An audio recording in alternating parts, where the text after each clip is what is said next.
지금 이 순간 세계에서 가장 부유한 사람은 일론 머스크입니다. 약 4천억 달러 자산을 보유하고 있죠. 그렇다면 역사상 가장 부유했던 인간은 얼마를 가지고 있었을까요? 기네스 세계 기록이 공식 인정한 금액은 6,310억 달러. 현재 실시간 환율 기준 약 982조 5,600억 원입니다. 머스크의 1.5배, 제프 베조스의 2배. 그 누구와도 비교가 안 되는 숫자입니다. 그리고 이 돈은 오늘의 이야기가 아닙니다. 1913년의 이야기입니다. 존 데이비슨 록펠러. 이 남자는 어떻게 인류 역사상 그 누구도 도달하지 못한 부의 정점에 올랐을까요? 그런데 더 놀라운 건 따로 있습니다. 53세의 의사들에게 1년 시한부 선고를 받은 이 남자가 이후 45년을 더 살았다는 사실입니다. 오늘 이야기는 단순한 성공 스토리가 아닙니다. 한 인간이 정점을 향해 달려가다가 스스로를 파괴하고 그리고 다시 태어나는 이야기입니다. 1839년 7월 8일 뉴욕주 북부의 작은 시골 마을에서 한 아이가 태어납니다. 아버지는 빌 록펠러. 직업은 불분명했습니다. 공식적으로는 허브 약장수였지만 실상은 사기꾼에 가까웠습니다. 그는 마을 사람들에게 암을 고쳐준다는 가짜 약을 팔았고 2개의 가정을 동시에 꾸린 중혼자였습니다. 빌이 집을 비우는 날이 많아질수록 어머니 엘리자는 신앙에 더 깊이 매달렸습니다. 독실한 침례교 신자였던 그녀는 아들에게 반복해서 말했습니다. 돈을 벌어라. 그러나 하나님 앞에서 정직해야 한다. 어린 록펠러는 아버지와 어머니를 동시에 관찰하며 자랐습니다. 사기로 돈을 버는 아버지, 그리고 신앙으로 버티는 어머니. 나중에 록펠러는 이렇게 회고합니다. 아버지는 나에게 흥정하는 법을 가르쳤고 어머니는 내가 번 것을 어떻게 써야 하는지를 가르쳐줬다. 16세. 학교를 그만두고 취직을 합니다. 클리블랜드의 작은 상사에서 회계 보조원으로 일했습니다. 그날부터 록펠러는 자신의 모든 수입과 지출을 장부에 기록했습니다. 사망할 때까지 80년 동안. 1859년 미국 역사가 바뀌는 사건이 일어납니다. 펜실베이니아 주 외딴 마을에서 석유가 발견된 것입니다. 전기가 없던 시대에 밤을 밝히는 것은 석유 램프였습니다. 수요는 폭발적이었습니다. 모두가 유전을 향해 달려갔습니다. 이른바 오일 러시. 그런데 록펠러는 달랐습니다. 그는 유전에 가지 않았습니다. 대신 그는 생각했습니다. 석유를 캐는 건 운이다. 하지만 석유를 정제하는 건 기술이다. 땅에서 원유를 퍼내는 것은 누구나 할 수 있었습니다. 하지만 그 원유를 상품으로 만드는 정유 공장은? 그건 자본과 기술이 필요했습니다. 1863년 24살의 록펠러는 첫 번째 정유 공장에 투자합니다. 그리고 1870년 31살에 스탠더드 오일을 설립합니다. 록펠러는 경쟁을 미워했습니다. 그는 이렇게 말했습니다. 경쟁은 죄악이다.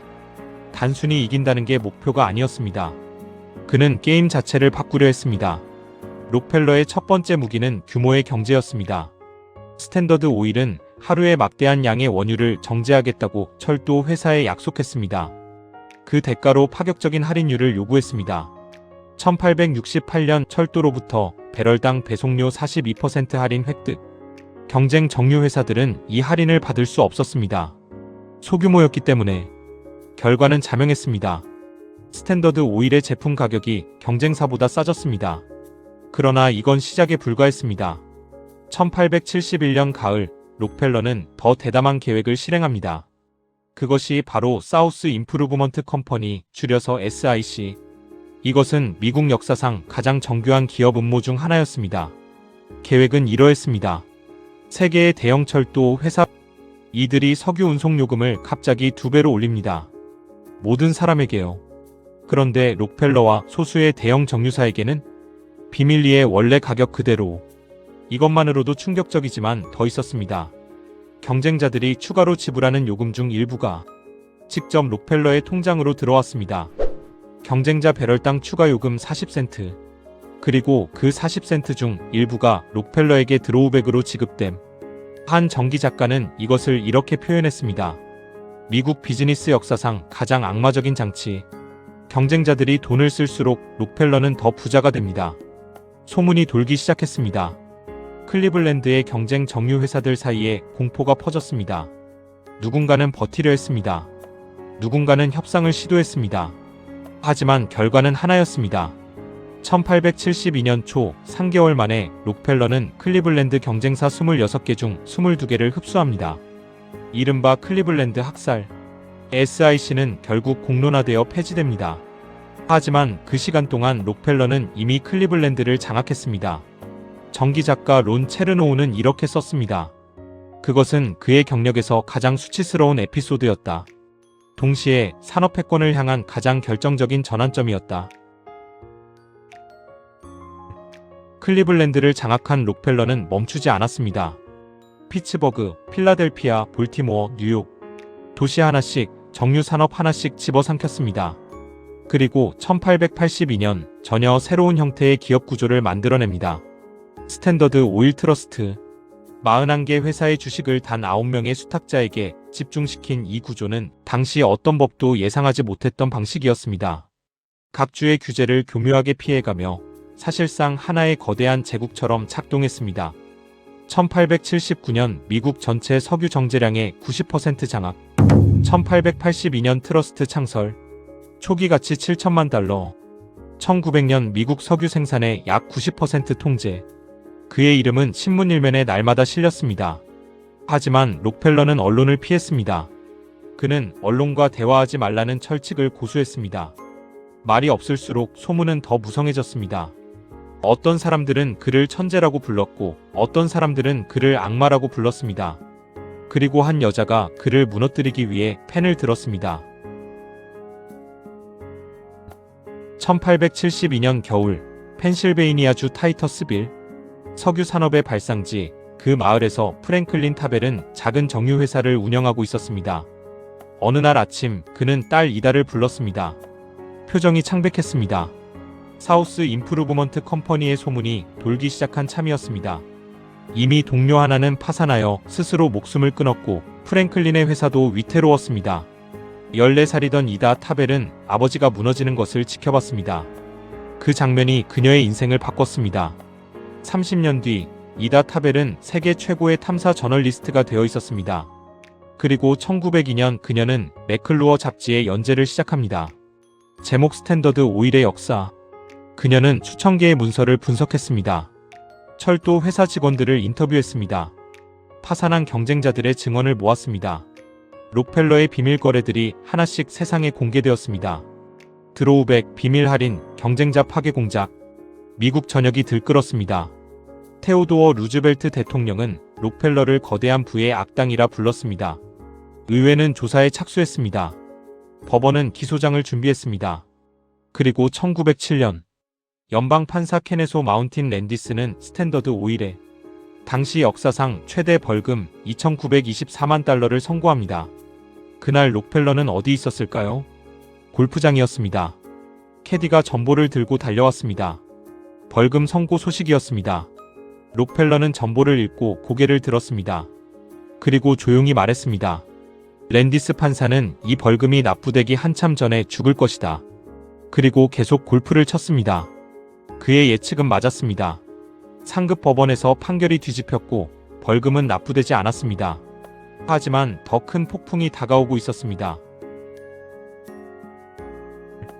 1911년 5월 15일 미국 대법원이 판결을 내렸습니다. 스탠더드 오일은 반독점법 위반, 34개 독립회사로 해체 명령. 언론은 축제 분위기였습니다.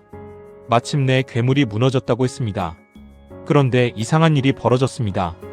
해체 이후 록펠러의 재산이 더 늘어났습니다. 34개로 쪼개진 회사들의 주식 가치가 폭등했기 때문입니다.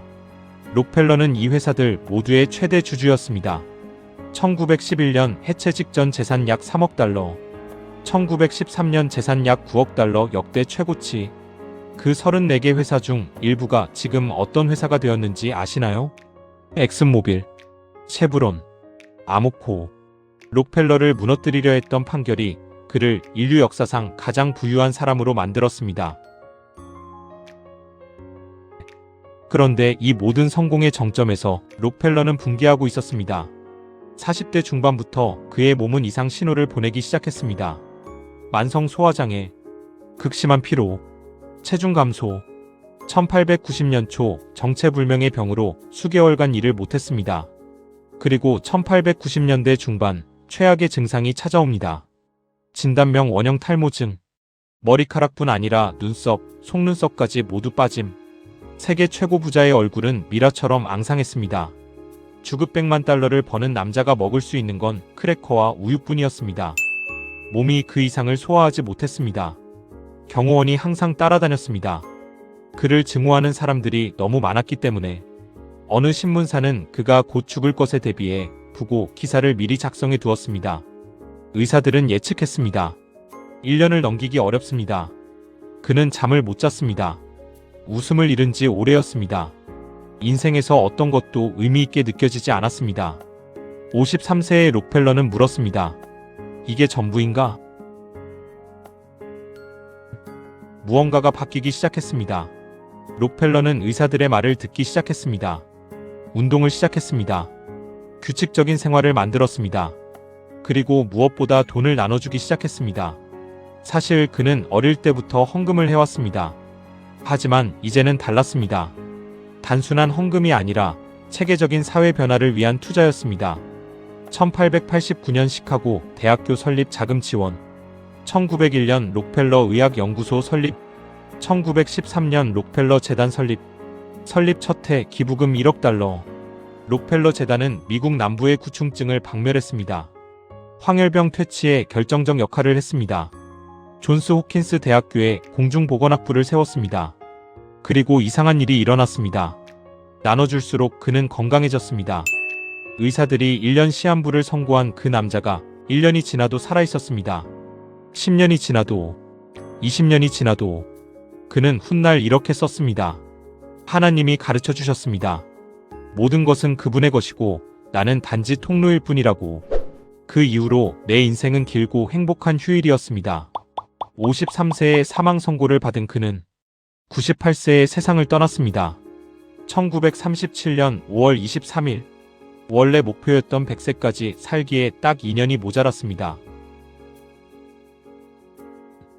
록펠러가 남긴 숫자들을 다시 봅시다. 기네스 공식 인정 역사상 최고 부자.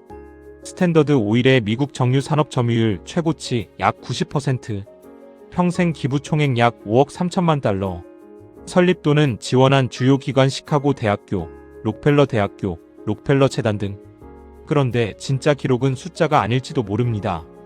그는 한 시대의 규칙을 새로 썼습니다.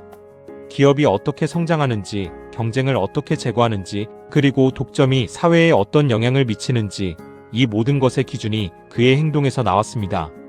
그를 무너뜨리기 위해 만들어진 반독점법은 100년 이상이 지난 지금도 세계 각국의 경쟁법 기초가 되고 있습니다. 그를 취재한 이다 타벨의 저널리즘은 탐사보도라는 장르 자체를 만들어냈습니다. 그가 세운 스탠더드 오일의 후계 기업들은 지금도 세계 에너지 시장의 중심에 있습니다. 록펠러는 단순히 돈을 많이 번 사람이 아닙니다. 그는 세상이 돌아가는 방식을 설계한 사람입니다. 마지막으로 록펠러가 말년에 남긴 말입니다. 나는 젊을 때 두 가지 목표를 세웠습니다. 10만 달러를 벌 것, 그리고 100년을 살 것. 10만 달러를 번 건 33살이었습니다. 100년을 사는 건 실패했습니다. 98살에 멈췄으니까요. 하지만 그는 한 가지를 더 이뤘습니다. 인류가 기억하는 한 지워지지 않는 이름을 남겼습니다. 기네스 세계 기록.